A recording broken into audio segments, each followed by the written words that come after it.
Eu quero compartilhar aqui com os irmãos um texto muito conhecido da Palavra de Deus. Depois, de pregar, depois de um grande pregador pregar, a situação ficou um pouco difícil.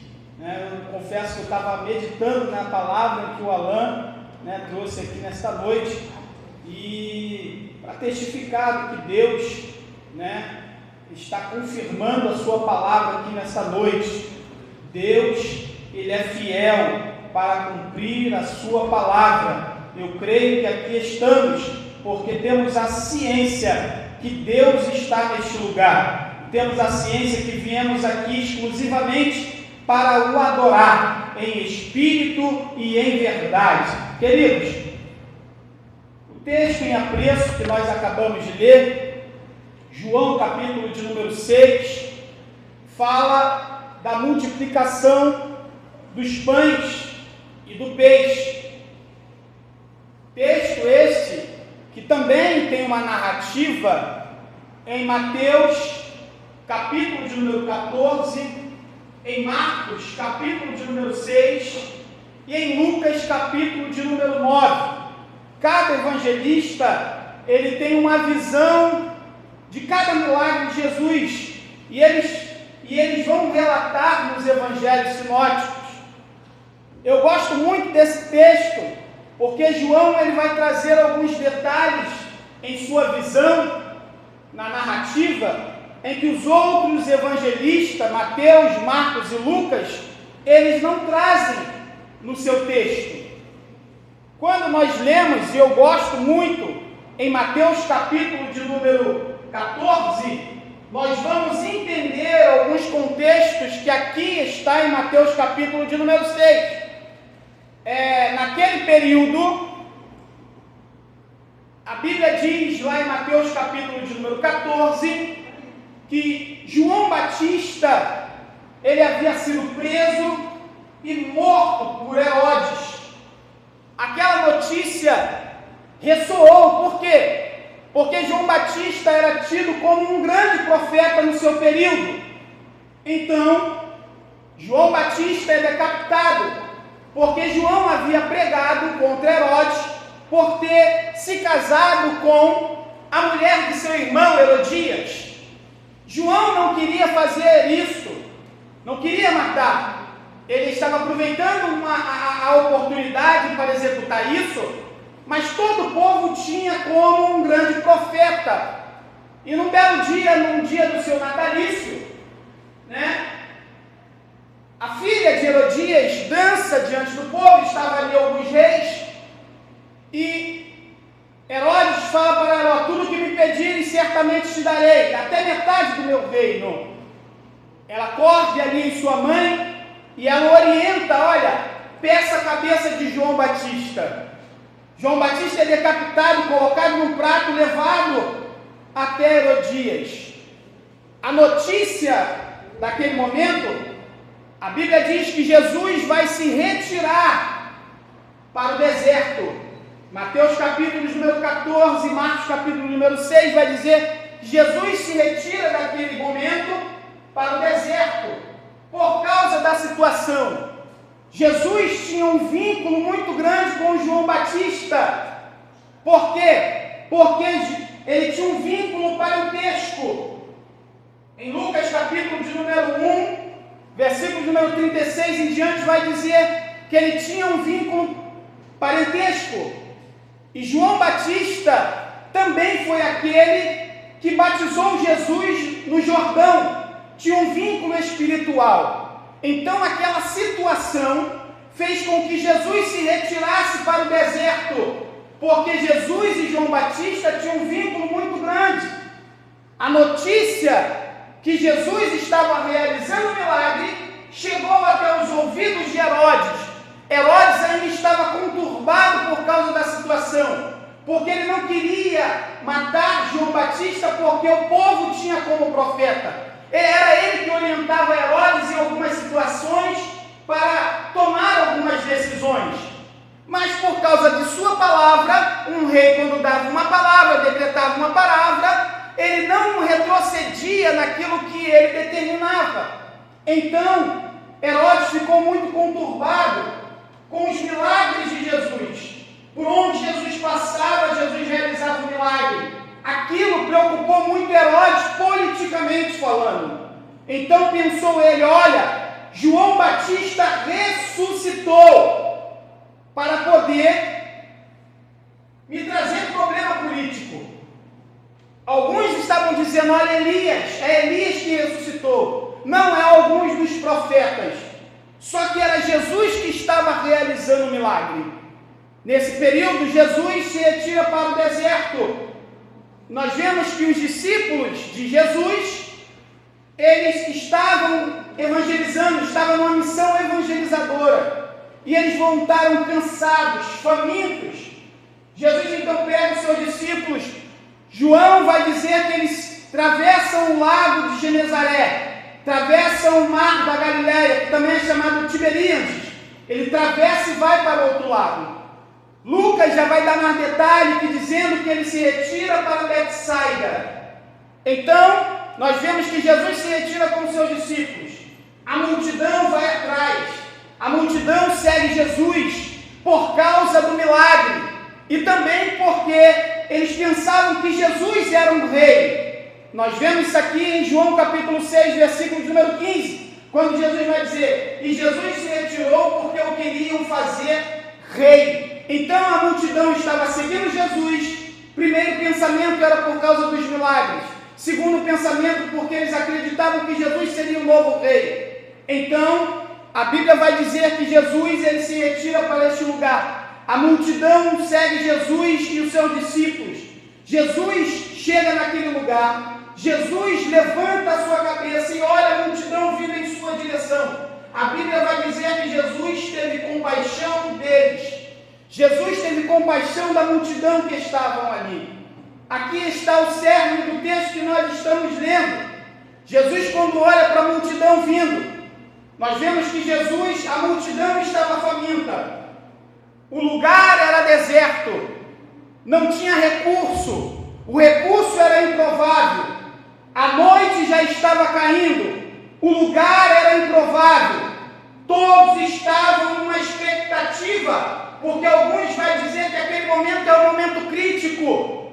Não tinha recurso, já era tarde, estava impossibilitado a situação, porque não tinha onde comprar comida.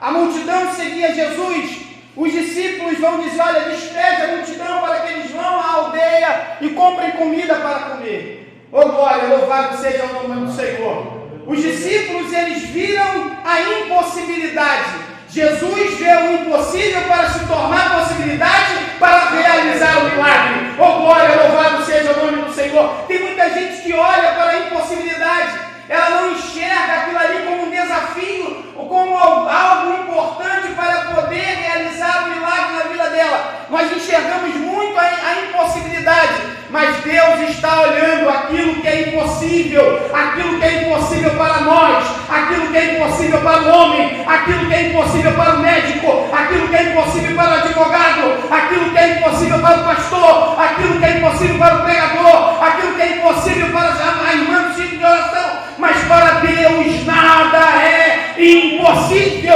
Oh glória, louvado seja o nome do Senhor Jesus. Gênesis capítulo de número 18, a Bíblia vai dizer que os anjos estavam indo a Sodoma e Gomorra para destruir toda a cidade. E quando chega a tenda, Abraão está à porta da tenda. E quando o anjo vai dizer a Abraão, olha, neste tempo eu voltarei a ti e tu terás um filho no tempo determinado. Oh glória, louvado seja o nome do Senhor. Sara estava na tenda. A visão de Sara era uma visão totalmente diferente de quem está do lado de fora. Sara começa a rir, duvidando da situação. Deus disse para Sara, você riu? Ela diz, eu não ri. Você riu, o teu filho se chamará sorriso. Sabe por quê? Porque para Deus nada é impossível. Talvez você entrou aqui nesta noite olhando para a impossibilidade. Deixa eu te dizer uma coisa, aquilo que é impossível para você, nada é impossível para o nosso Deus, que está aqui nesta noite e nós viemos adorar. Se você veio aqui nesta noite para adorar, adore ao Senhor, porque Deus enxerga o impossível para se tornar possível diante da situação. Aleluia, louvado seja o nome do Senhor. A visão dos discípulos, primeiro a de Filipe. Jesus faz uma pergunta a Filipe: olha, onde compraremos pão? Parece até que a pergunta de Jesus, ela não tem resposta. Só que a Bíblia vai dizer que ele sabia o que deveria de fazer. Mas ele faz a pergunta a Filipe: onde compraremos pão? Eles estavam na cidade de Betsaida, como Lucas vai relatar. Betsaida é o lugar de pesca, é o lugar do peixe. Quando Filipe dá essa resposta, dizendo para ele: olha, 200 dinheiros de pão não é o suficiente para alimentar esse povo. O que é? Para tantas pessoas ali havia quase 5.000 homens, sem contar mulheres e crianças. O número de homens é relatado na Bíblia Sagrada, quase 5.000 homens. Você imagina como estava a situação? Imagina como estava aquele momento, todo mundo faminto, todo mundo com fome, precisando de alimento, a noite já estava caindo. Não é como hoje, nós temos lâmpada, nós temos postes, luz em todos os lugares.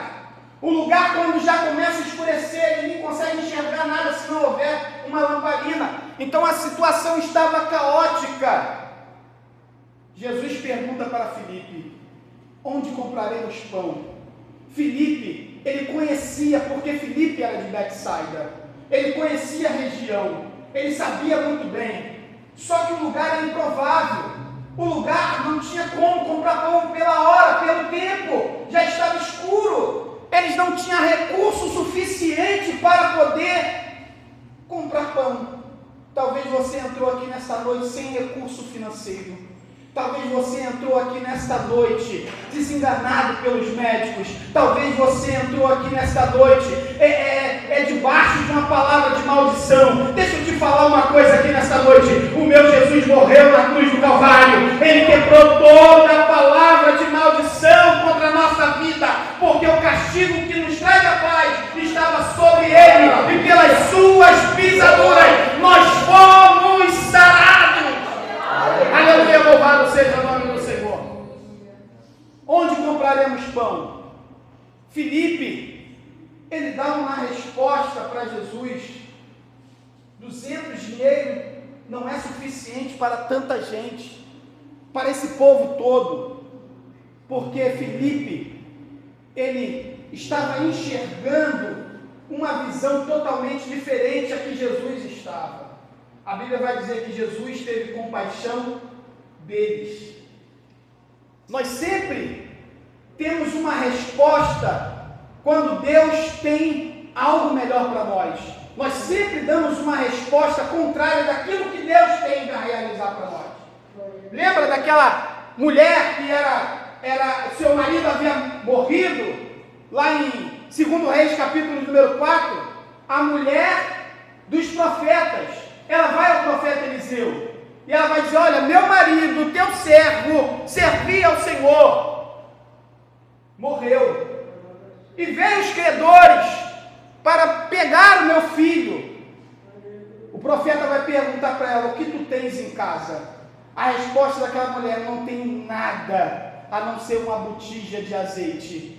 A nossa resposta muitas das vezes é negativa. Deus tem algo melhor para nós. Os nossos pensamentos muitas vezes é diferente. Nós pensamos o contrário. Nós duvidamos daquilo que Deus pode realizar, daquilo que Deus pode fazer. Mas como foi louvado aqui, o nosso Deus é grande. Ele tem algo muito maior daquilo que nós pedimos e pensamos. Aquilo que você está pedindo, aquilo que você está pensando na tua oração, no teu joelho dobrado na tua casa, Deus tem algo muito melhor daquilo que você está pedindo. Talvez as portas se fecharam, mas Deus está abrindo porta aonde não existe porta.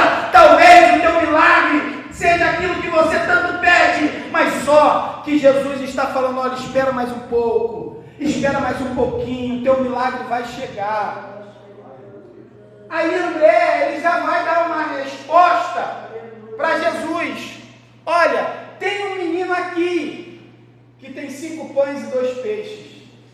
Mas o que é tanto? O que é isso para tanta gente? Tem 5 pães e 2 peixes. A Bíblia não diz o nome desse menino. A Bíblia não revela quem é essa pessoa. A Bíblia não fala a sua genealogia. Deus está usando uma pessoa que não tem nome de pastor. Deus está usando uma pessoa que não tem nome de pregador. Pessoa que não tem título, não tem diploma. Deus usa os anônimos. Nós estamos aqui porque nós cremos que Deus é capaz de usar aquele que não sabe pregar, não sabe louvar, não sabe cantar, mas tem um espírito de adorador. Eu vim adorar, eu não sei louvar, como a Gerda disse aqui, mas Deus está recebendo o teu louvor, a tua pregação. Deus sabe o que faz. E Deus faz muito bem, irmãos. Tudo que Deus faz é perfeito. Tudo que Deus faz é perfeito. Ele usa a nossa imperfeição para mostrar que Deus é perfeito. Ele usa quem Ele quer, Ele usa da forma que Ele quer, Ele usa aonde Ele quiser, Ele coloca pessoas aonde Ele quiser. Eu estou pensando agora, eu não posso chegar ali, naquele planalto e pregar a palavra. Deus vai te usar. Eu não posso chegar naquele hospital, mas Deus vai fazer você chegar no hospital, no presídio, na casa daquela pessoa que te persegue, porque Deus trabalha dentro do improvável. Deus faz provável aquilo que é improvável aos olhos do homem. Oh glória, louvado seja o nome do Senhor. Pega o menino, 5 pães e 2 peixes. A Bíblia não relata o nome, só que apresenta uma solução. Muitas vezes nós precisamos apresentar algo para Deus realizar o milagre.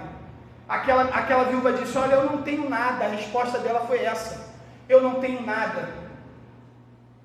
Aí o profeta vai dizer: olha, pega, vai na casa de cada vizinho, junte todas as vasilhas, coloque dentro de casa.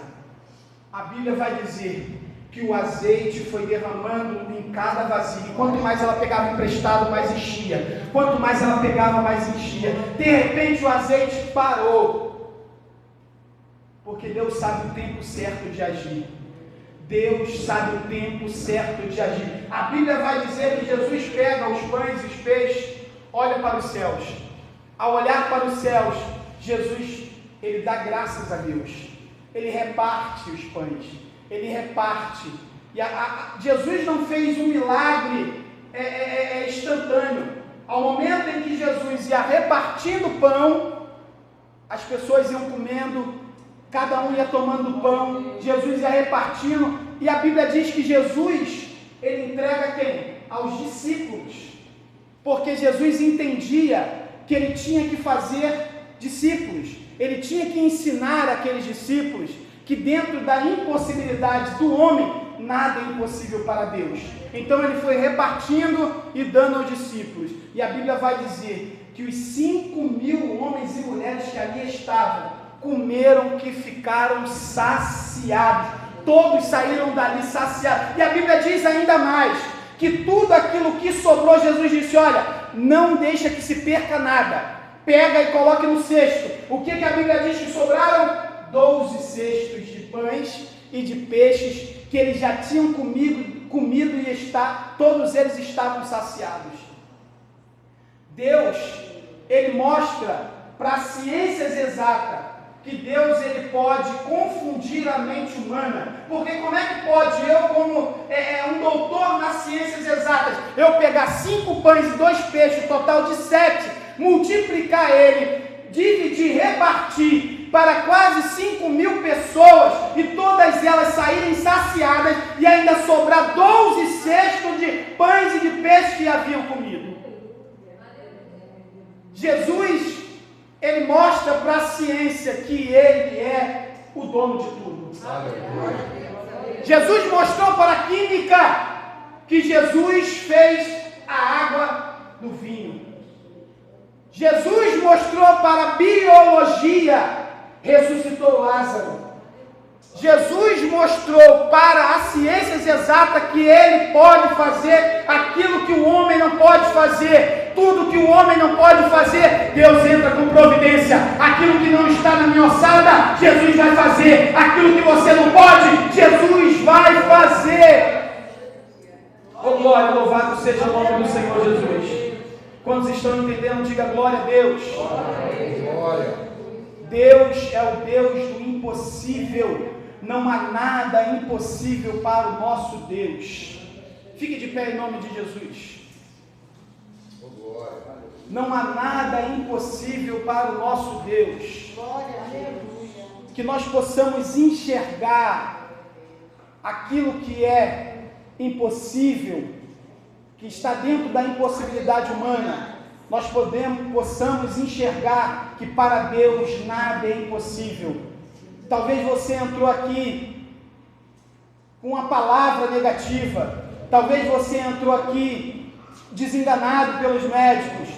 O advogado disse que você não vai conseguir. O juiz ainda não bateu o martelo, porque o juiz que nós servimos é Deus. É Ele que julga a nossa causa, é Ele que entra com providência na nossa causa, é Ele que trabalha na mão dos médicos para operar, é Ele que faz o milagre. Deus está aqui nesta noite, porque Ele entende que você está aqui exclusivamente para o adorar, independente das circunstâncias. Você saiu do seu lugar, chovendo, fazendo frio, fazendo sol, fazendo calor, e está aqui para adorar o nome do Senhor. Aleluia!